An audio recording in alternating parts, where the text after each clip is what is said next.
Assalamualaikum warahmatullahi wabarakatuh. Baik, kita lanjutkan. Ini masih panjang membahas wani ngalahnya. Sekarang kita belajar beberapa hakikatnya. Apa sih hakikatnya orang mengalah itu? Ada beberapa, catatan saya mungkin ada 6, ada 7. Yang pertama, orang ngalah itu sebenarnya dia sedang bertarung mengalahkan egonya sendiri. Secara natural, manusia dengan egonya itu kan sebenarnya menuntut ini, menuntut itu. Ingin sukses, ingin berhasil, ingin meraih ini, ingin meraih itu. Yang sering merepotkan kita, yang sering menyusahkan kita dalam hidup itu kan kendali ego ini, tuntutan-tuntutan egois.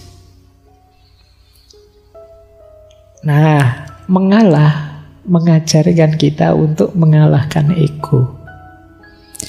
Sebenarnya sih diri kita menuntut, ayo kamu maju saja, kalahkan semuanya. Kamu mampu kok, kamu bisa kok, kan kita selalu di provokasi seperti ini oleh para motivator-motivator. Ya kan? Ayo kamu bisa, ayo kamu mampu. Kalau sekedar membujuk diri untuk melampiaskan keinginan egois itu mudah, karena memang sejak awal ada banyak tuntutan dari ego kita. Untuk mencapai ini, mencapai itu. Justru yang sulit itu menyapihnya. Apa menyapih itu? Jadi menyapih itu mengerem dia. Itu lebih sulit. Nanti kalian rasakan bedanya mengendarai ego dan mengerem ego. Itu akan jauh lebih berat ngerem ego. Banyak manusia itu lebih sulit ngerem egonya dibandingkan melampiaskan atau mengendarai egonya. Perjuanganmu untuk sukses itu mungkin berat, tapi akan lebih berat setelah kamu sukses mengendalikan dirimu. Itu yang disebut mengalahkan ego. Nah, tantangan untuk wani ngalah itu sebenarnya tantangan untuk mengalahkan ego. Kadang-kadang agak trik. Kamu ngalah, tapi ngalahmu juga karena alasan tuntutan egois. Ada pamrih egoisnya. Kenapa kok kamu ngalah saja? Tidak apa-apa, ini strategi biar dia seneng sama saya. Nah, ini ngalahnya belum murni, masih ada tuntutan-tuntutan egois. Kadang-kadang ada orang ngalah terus menyesal. Ngapain saya tadi ngalah? Akhirnya saya malah, itu berarti ngalahmu masih ada pamrihnya. Ini mengalah tapi masih belum bisa mengalahkan ego. Ngalah hanya jadi strategi tertentu untuk memanjakan ego. Ini juga belum positif. Hakikat ngalah yang sejati itu ngalah yang menaklukkan ego. Ego penting. Karena kalau tidak ada ego, tidak ada keinginan hidup, tidak ada gairah, semangat meraih ini itu, hidup kita nanti dingin. Tapi juga harus ngerti batasnya. Nah, untuk berhenti di batas, itu kita perlu kemampuan ngerem tadi. Jadi ini uniknya manusia di situ. Pak, kok Allah itu ngasih kita juga ego, ngasih kita nafsu segala sih Pak, mau ya dikasih yang baik-baik saja. Karena sebagian besar kenikmatan kita, kesenangan hidup kita ada di situ. Dan Allah itu ingin kita senang, ingin kita bahagia. Tapi kita tetap harus tahu batas. Karena kesenangan tadi bisa blunder pada akhirnya kalau kita tidak bisa mengendalikannya. Jadi kuncinya di situ. Makanya tidak usah protes. Allah memberi kita nafsu, memberi kita hasrat ini, hasrat itu. Itu Allah ingin kita gembira dengan itu, senang, bahagia. Cuma kita harus ngerti batasnya. Nah, kuncinya di rem tadi. Oke. Seperti mobil kan, kalau ngegas terus, wassalam. Kamu tidak akan bisa memanfaatkan secara maksimal mobil yang kamu miliki. Agar lengkap, ya ada gasnya, ada remnya. Begitu digas, kamu gerak, kamu nyaman. Begitu ada bahaya, ya kamu rem biar tidak nabrak. Mobil di sini gas tok, ya jungkel kan mesti. Tapi mobil tidak ada gasnya, rem tok, ya ngapain kamu punya mobil? Di situ pentingnya kamu tadi ya harmonis, keseimbangan. Nah, jadi ngalah melatih ego kita. Filosofi yang kedua, ngalah berhubungan dengan kekuatan kontrol diri. Jangan dikira orang ngalah itu lemah. Orang ngalah itu kuat. Kenapa? Tidak sembarangan orang bisa ngalah. Mengalah tidak berarti kalah, tetapi mempersembahkan kemenangan kepada yang lain. Jadi, kalau mau saya bisa menang, tapi ya tidak apa-apa, kamu dulu yang menang. Ini kan orang ngalah namanya. Jadi berarti apa? Dia kuat. Jadi ngalah tidak sama dengan kalah. Juga jangan jadi modus, wah ini kelihatannya saya mau kalah ini, tak pura-pura ngalah saja. Ya enggak. Kalau itu namanya bukan ngalah, ya tetap kalah itu namanya. Orang ngalah itu dia tahu dia bisa menang, tapi dia milih membahagiakan yang lain. Biar dia saja yang menang, itu ngalah. Dan ini berat karena ego tadi. Maka hakikatnya mengalah yang kedua, mengalah itu kekuatan. Jangan dikira ngalah itu kelemahan. Hanya orang yang batinnya kuat yang mampu mengalah. Kita cenderung harus kita yang unggul, karena kita yang lebih benar, kita yang lebih baik. Harus kita yang menang. Jangan sampai mereka yang menang, harus kita. Kan manusia itu cenderung begitu naturalnya. Tapi kalau ada orang, biarlah kemenangan ini aku persembahkan untuknya saja. Oh, ini orang kuat. Dan jangan dibayangkan akan ada di sekitar kita sebentar lagi. Sulit. Cuma boleh kalian pakai, saya bilang tadi ya, sebagai senjata dalam konteks-konteks tertentu hidupmu. Kadang-kadang kamu perlu ngalah. Kalau tidak kamu latih, kamu tidak bisa ngalah. Kalau tidak ada orang yang mau ngalah, hidup ini tidak berputar. Kenapa tidak berputar? Kalau semua orang ingin mengejar kenyamanan, keenakannya sendiri, kacau hidup ini. Misalnya orang tua kok tidak mau ngalah sama anaknya, habis anaknya. Misalnya bapaknya mau kerja, ini kerja saya yang capek lah, kok enak ngalah, mau dikasih ke anak-anak, istri tidak usah lah, tidak ada yang ngalah.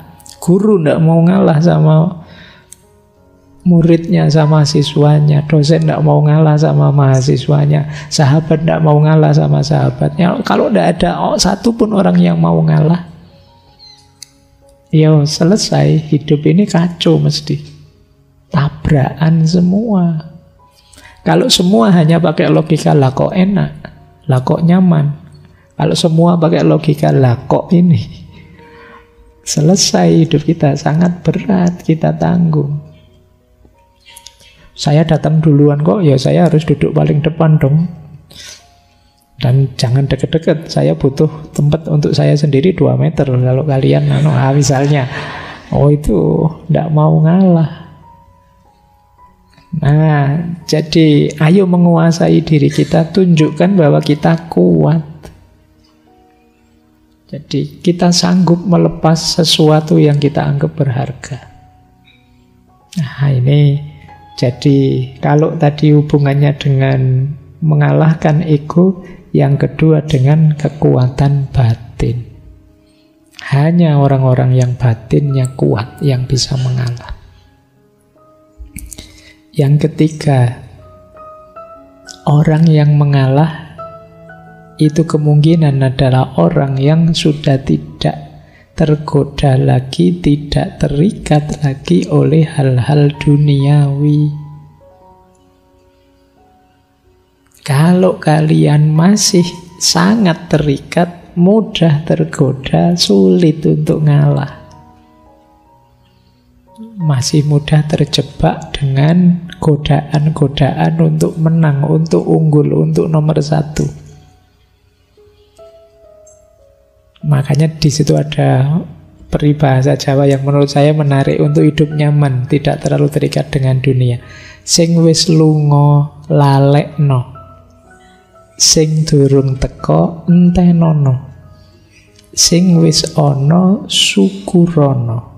Oh, ini kalimatnya menarik ya, kayak kita kemarin waktu belajar self love itu, cuma ini dalam bahasa Jawa.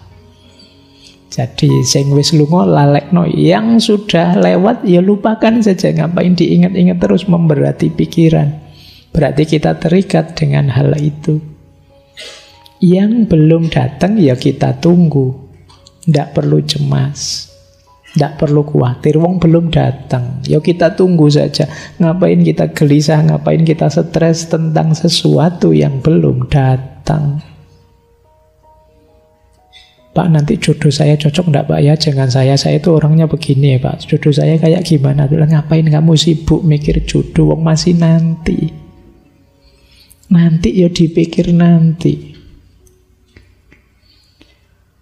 Wah, nanti pasangan saya kayak gimana ya Pak? Lah, dipikir lagi.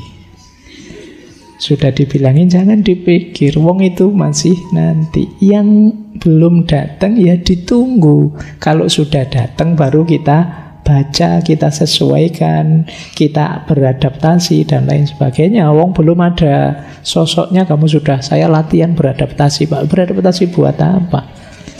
Wong masih belum jelas. Ya ditunggu saja. Tidak perlu putus asa, tidak perlu stres. Nah, yang sudah ada ayo disyukuri. Apapun itu yang kita miliki sekarang. Nah, nanti yang sudah ada akan jadi masa lalu, ya sudah kita lupakan. Yang sekarang kita syukuri pada akhirnya akan lewat. Yang kita tunggu akan datang, jadi masa sekarang. Nah, yang akan datang akan ada lagi. Ini hidup, bagian dari cokro manggilingan kalau dalam bahasa Jawa.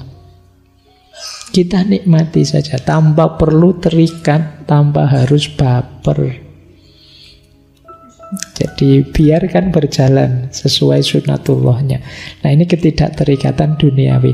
Orang yang sulit sekali mengalah itu biasanya punya banyak keterikatan. Iya sih Pak, mau saya kasih ke temen ini, tapi jangan-jangan nanti saya butuh, saya perlu. Saya kan juga harus punya prestasi juga Pak. Saya kan juga harus perlu ini, perlu itu. Jangankan yang prestasi, kadang barang apa-apa saja kan, ya kamu sudah saatnya dibuang, tidak kamu buang-buang. Jadi akhirnya kamar kos-kosanmu itu sekedar sendok saja dari warung. Eman-eman loh Pak, ini siapa tahu nanti foto. Ada yang begitu ya. Wah, itu kadang-kadang. Jadi kamar kita isinya ndak karu-karuan wis. Nah, terlalu banyak terikat. Yo kamu pakai siapa tahu kan, siapa tahu nanti butuh Pak, siapa tahu ada. Dan sampai tahunan, sampai kamu boyong ke kampung juga masih ndak kepake. Nah, nanti perlu belajar lagi logika minimalisme dulu ya. Bagaimana hidup itu jangan terlalu diberati oleh kepemilikan. Yuk, jangan terlalu terikat. Iya, kita memang butuh hal-hal duniawi. Kita perlu ini, perlu itu, tapi jangan terikat. Terikat itu namanya harga mati. Sudah, enggak, kalau enggak ini enggak bisa Pak. Saya harus punya ini, saya harus punya itu namanya terikat.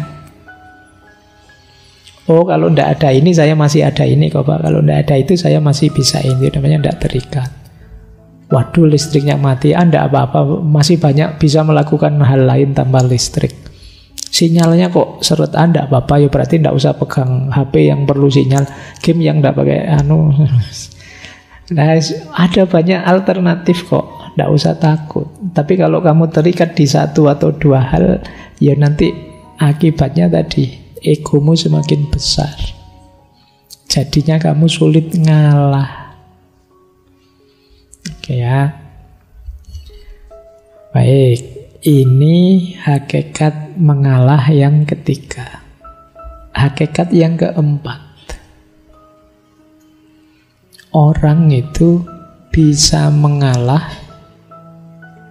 kalau dalam dirinya sudah muncul cinta yang tulus pada sesama, pada apapun yang ada di sekelilingnya. Tanpa adanya cinta, mengalah tadi mungkin hanya strategi untuk lagi-lagi memanjakan ego. Seolah-olah ya sudah, saya ngalah, kamu saja yang menang. Tapi di balik itu ada kepentingan lain. Kenapa bisa begitu? Ya karena tidak didahului dengan karakter cinta. Maka tantangan wani ngalah tadi kelihatannya sederhana. Alah Pak, cuma ngalah saja kan begitu, saya bisa. Enggak. Ada prasyaratnya. Antara lain apa? Ngalahmu itu harus terbentuk karena ada rasa cinta. Dari cinta itu kan nanti muncul kepedulian, namanya care. Dan ingin memberi yang terbaik pada yang kamu cintai, namanya responsibility. Tanpa adanya cinta mungkin kamu ngalah, tapi ngalahmu biasanya masih ada pamrihnya. Tidak demi dia tapi demi dirimu. Jadi mengalah itu bisa disebut manifestasi dari cinta yang tulus. Tanpa ada cinta, mengalahmu belum tuntas. Dengan adanya cinta, mengalah itu nanti jadi manifestasi keikhlasanmu, manifestasi pengorbananmu atas nama cinta. Baik, ini tidak perlu saya jelaskan lama-lama ya. Kalau tentang cinta kalian sudah tinggi wawasannya, infonya sudah banyak. Saya lanjutkan. Yang penting yang keempat sudah ya. Jadi ternyata ada hakikat cinta di balik mengalah. Orang yang benar-benar jatuh cinta bisa dilihat hidupnya saling mengalah, bukan saling egois. Jadi kalau cinta kok masih saling menuntut, masih menuntut untuk dibahagiakan, dipuaskan, dinyamankan, ini masih negosiasi, masih belum cinta. Aku memberi apa, kamu memberi apa. Tapi kalau sudah cinta yang tulus, isinya tadi saling mengalah. Aku memberi yang terbaik untuk dirimu, kamu memberi yang terbaik untuk diriku. Karena kita sama-sama memberikan yang terbaik, ya kita sama-sama meningkat pesat. Maka orang yang saling mencintai itu kan, kalau ini cintanya tulus, ya kualitas dirinya naik pesat gara-gara cintanya. Yang semula tidak begini sekarang bisa, yang semula biasa-biasa bisa luar biasa ketika orang jatuh cinta. Itu hebatnya energi cinta. Hanya bisa ditandingi oleh energi patah hati. Ya, patah hati juga energinya luar biasa. Ya manfaatkan energi itu ya. Energi itu kan penting. Kalian kalau tambah energi kan tidak bersemangat apa-apa. Ya siapa tahu ada yang banyak patah hati, nanti kita bisa bikin pembangkit listrik tenaga patah hati. Baik. Iya kan tidak butuh batu bara, tidak butuh lagi. Baik, kita lanjutkan. Ini yang keempat, hakikatnya mengalah. Yang kelima, kenapa sih orang bisa mengalah? Karena jiwanya adalah jiwa yang luas. Hatinya hati yang pemaaf. Orang yang ngalah itu kan kuncinya 3. Dia mengutamakan yang lain, mendahulukan yang lain, dan memaafkan yang lain. Ini kan seorang pengalah. Nah, berarti apa? Selain penuh cinta, orang yang mengalah itu sebenarnya punya karakter pemaaf. Hatinya luas. Dan memaafkan ini penting. Ada cerita mungkin ya teman-teman, pernah saya singgung beberapa kali kemarin waktu Maulid Nabi. Rasulullah itu kan pernah satu ketika ada tetangga beliau, orang Yahudi yang benci sekali sama beliau. Setiap kali Rasulullah berangkat sholat subuh pagi-pagi, selalu diludahi oleh orang ini. Begitu lihat Rasulullah lewat, diludahi, cus pokoknya itu. Ya, dan Rasulullah ini ya karena jiwanya sangat luas, sangat pemaaf, pengalah, kalau dalam istilah malam hari ini, ya beliau terima saja itu. Nah, pada akhirnya satu ketika setelah berhari-hari seperti ini terus, tiba-tiba satu pagi ketika Rasulullah berangkat ke masjid, tidak ada yang meludahi. Malah heran Rasulullah, loh ini mana ludahnya yang tiap hari datang. Akhirnya beliau tanya pada orang di situ, ini mana orang ini yang biasa meludahi saya?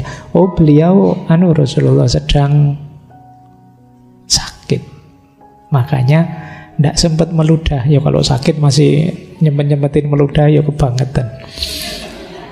Nah, begitu tahu sakit, Rasulullah terus dengan kebesaran hati beliau, sifat pemaaf dan pengalah beliau, ya terus didatangi orang ini.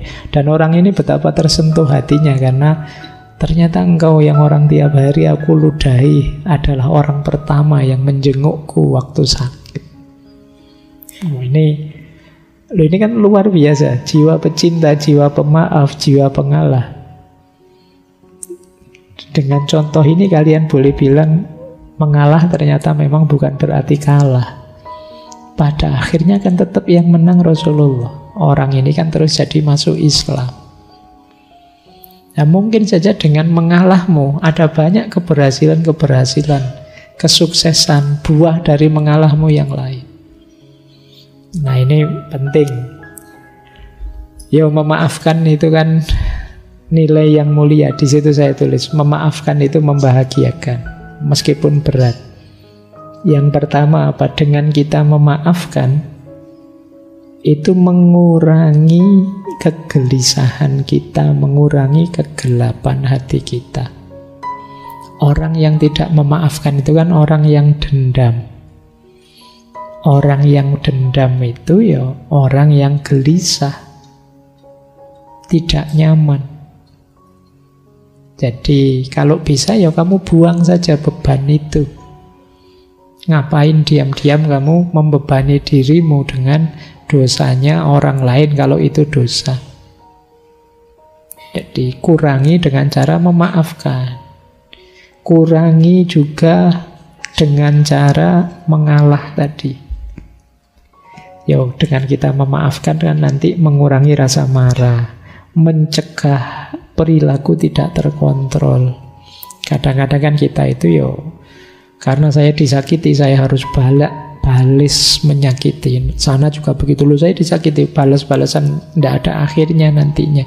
Hidup kita dan waktu kita habis sia-sia hanya untuk balas-balasan. Dan jangan lupa memaafkan juga menumbuhkan kebanggaan diri. Bisa memaafkan itu kan bangga kita. Ternyata aku ini lumayan dah, ya tidak mulia-mulia amat, tapi ya lumayan bisa memaafkan. Itu kan kebanggaan diri sudah. Jadi ya latihan memaafkan, ini bagian dari jiwa pengalah tadi. Lanjut. Nah, ini yang sering disebut orang. Mengalah itu jangan dikira lemah. Justru mengalah itu kadang-kadang strategis, visioner. Mungkin kalian ingat quotes yang atas itu dari Raden Mas Sosrokartono. Ngeluruk tanpa bolo, menang tanpa ngasorake. Ngeluruk tanpa bolo itu menyerbu tanpa pasukan. Menang tanpa ngarsorake. Kita mengalahkan tapi tidak menundukkan, merendahkan. Ini strategi untuk bisa begini antara lain apa? Mengalah. Begitu kita mengalah, kita melakukan kebaikan, mengalah tadi untuk seseorang, dia akan tersentuh hatinya, sehingga dia balas, ingin membahagiakan kita, ingin memberi kita sesuatu. Ya nama lain dia tunduk akhirnya pada kita. Itu kan kita semacam menyerbu dia tanpa pasukan. Pasukan kita ya kebaikan hati tadi. Antara lain mengalah. Jadi tidak usah putus asa dengan kebaikan, lakukan terus pada siapapun. Pada akhirnya orang yang kita beri kebaikan itu ya akan takluk pada kita. Seperti orang yang diserbu pasukan. Padahal itu tidak ada pasukannya apa-apa. Hanya pasukan kebaikan. Itulah ngeluruk tanpa bolo. Manusia itu selama masih manusia, kalau dia diberi kebaikan terus, tidak mungkin tidak tersentuh hatinya.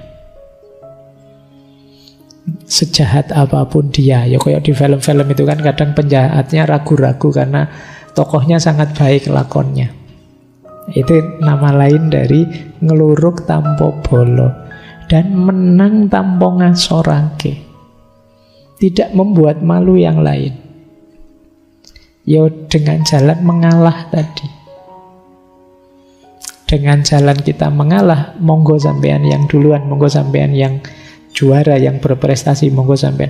Nah ini membuat dia kan tidak rendah, tapi hakikatnya kita yang menang. Itulah menang tanpa ngasorake. Kalau kalian bisa seperti ini, hidup ini mungkin tetap kompetitif, tapi tidak saling merendahkan, tidak saling menjatuhkan. Disitulah rahasianya mengalah untuk menang. Kalau dalam bahasa Inggris ada peribahasa, you may lose the battle but you win the war. Atau you do not need to win every battle to win the war. Engkau mungkin kalah dalam battle. Battle itu ya pertemuan sekelompok pasukan, tapi tetap win the war. War itu ya peperangan secara keseluruhan. Jadi ya kayak misalnya ini medan perang, pertarungan satu orang lawan satu, pertarungan sekelompok lawan sekelompok, itu namanya battle. Tapi peperangan secara keseluruhan ini namanya war. Tidak apa-apa ada 1-2 kalah, tapi akhirnya kan menang di war-nya. Ya kayak kalian kalau main game-game apa itu loh, kan ada yang kadang ada kalahnya, kadang tidak apa-apa sih, dalam rangka menang secara keseluruhan. Persis kayak kalian kalau main catur, kadang-kadang tidak apa-apa wis, kudanya dikorbankan, bentengnya dikorbankan, prajuritnya dikorbankan, asalkan nanti kita menang. Itu lost the battle but win the war. Kalah battle-nya tapi menang war-nya. Tidak apa-apalah sekarang IP saya rendah, jadi lulusnya biasa-biasa, kamu cum laude. Di sisi ini saya kalah. Tapi dalam hidup yang sebenarnya nanti, wah saya sukses luar biasa, jadi pengusaha konglomerat, kamu cuma pegawai saya misalnya. Nah itu lost the battle tapi win the war. Nah ini jadi kadang-kadang mengalah itu bisa dijadikan strategi. Di banyak kisah-kisah perang, ya nanti kalian bolehlah baca-baca strateginya Sun Tzu atau Three Kingdom dan lain sebagainya. Banyak strategi-strategi ini dipakai, diumpankan ini biar kalah, kemudian di strategi yang di sini sengaja ngalah biar yang secara umum menang dan lain sebagainya. Itu namanya lost the battle tapi win the war. Ini penting, yo hidup juga harus taktis. Jangan nyeruduk terus, maju terus, gampang kalah. Ada strategi mundur sebentar, ada ngalahnya, tapi nanti kita memenangkan seluruh peperangan. Nah, ini ada rahasia ini juga dalam mengalah. Jadi visioner dan strategis, melihat jauh ke depan. Tidak apa-apa sekarang saya kalah, tapi ke depannya nanti saya sudah target ke sana. Dengan modal sekarang saya bisa menang. Nah, ini namanya lost the battle tapi win the war. Ini hakikat mengalah yang ke-6. Hakikat ngalah yang ke-7. Ternyata banyak hakikatnya ya. Padahal judulnya cuma 2 kata, wani ngalah, tapi rahasianya luas. Mengalah itu bagian dari spiritualisasi kehidupan. Yang duniawi tadi kita ilahikan, kita spiritualkan. Ada yang bilang ngalah itu sebenarnya dari akar kata ngallah. Mengallah, mengilahi. Hal-hal duniawi kita spiritualkan. Mengilahi itu begini loh. Kalau kita punya uang, kita pakai untuk seneng-seneng makan dan lain sebagainya, ya wajar saja itu. Yang duniawi kita pakai untuk dunia. Tapi ketika uang ini kita sedekahkan untuk fakir miskin, anak yatim dan lain sebagainya, berarti uang ini kita spiritualkan, kita ilahikan. Nah, mengalah juga punya logika seperti itu. Biarlah aku membahagiakanmu, biarlah aku berikan ini untukmu, itu kan ngalah. Tapi dengan ini yang aku berikan tadi, kalau aku nikmati sendiri ya itu nilainya biasa saja. Tapi begitu aku berikan padamu, nilainya jauh berbeda. Sekarang dia bersifat spiritual. Sama-sama uangnya dibuat main dengan dibuat sedekah itu kan beda. Ketika dibuat sedekah, uang ini jadi spiritual. Kemenangan kita juga begitu, kepemilikan duniawi kita juga begitu. Nah, cara menspiritualkan antara lain dengan cara mengalah tadi.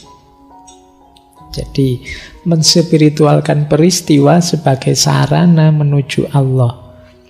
Tidak lagi fokus pada keuntungan atau kemanfaatan duniawi.